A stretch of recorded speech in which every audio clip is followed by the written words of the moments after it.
Welcome to Module 5, which focuses on the importance of collecting and using disability data in healthcare. After completion of this module, you will understand why it is important to include information about disability in health information systems, know the preferred approaches to identifying disability when collecting data to include in health information systems, and know how to use this data to be disability inclusive in your health service planning, monitoring, and evaluation.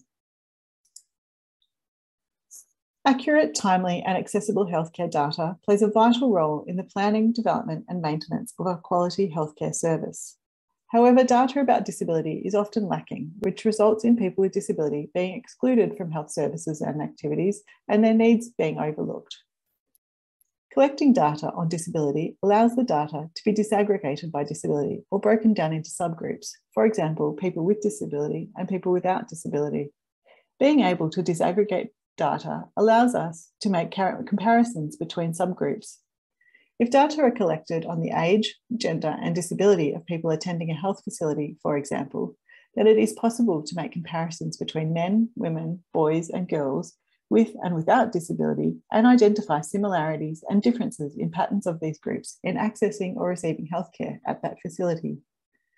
Knowledge of these patterns allows health facilities to plan their services and activities to respond to the needs identified from the data.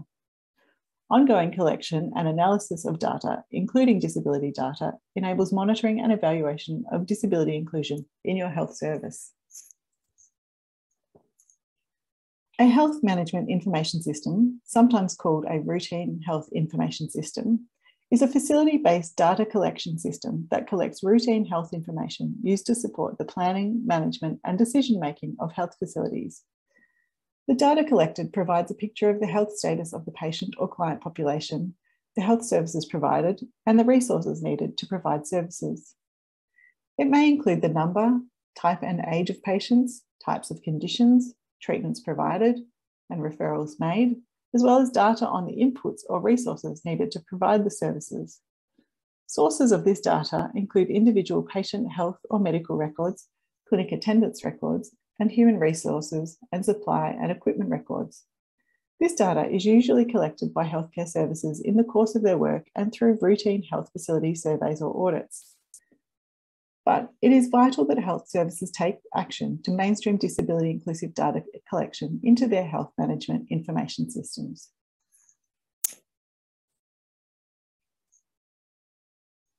The planning, running, and monitoring of a disability inclusive health service requires intentionally collecting data relating to people with disability within the health management information system, just as you would collect data on gender, age, or ethnicity, or any number of variables that allow you to understand your population and whether the services you provide are meeting their needs.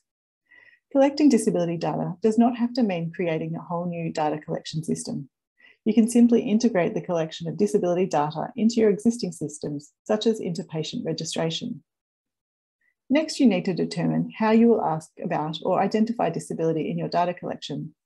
This requires some careful consideration, which we will discuss in more detail shortly.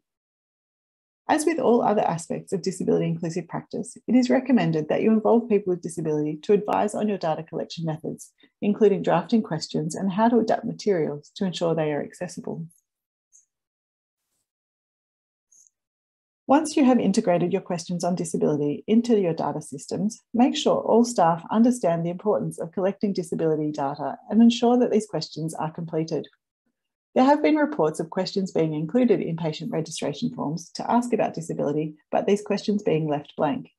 If the questions are not asked, there is no data collected, and therefore we cannot monitor whether people with disability are being included in our health services and programs. For this reason, it is important to provide training for staff on any new questions or data collection processes.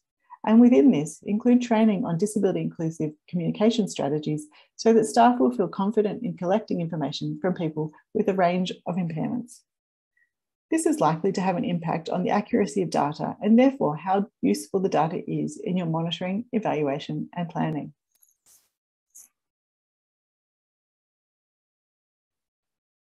There are a variety of tools and methods for collecting data depending on what is needed. But as with most things, when asking about disability, there are questions that are more likely to elicit accurate information than others. Simply asking, "Do you have a disability?" can lead to inaccurate and unreliable responses. This is due to a varied understanding of what disability means, potential stigma associated with disability, and therefore a reluctance to disclose this information, the wide-ranging experience of disability associated with different conditions, or people with impairments simply not identifying as having a disability. Identifying disability is therefore best done by asking questions about function and participation, concepts that we learned about in Module 1 in the ICF definition of disability. Asking questions based around function and participation helps to identify risk or likelihood of disability. It is not in any way a diagnostic tool or formal assessment, and it must be remembered that the data we are talking about in this module is data for use in service level planning and monitoring, not for individual treatment planning.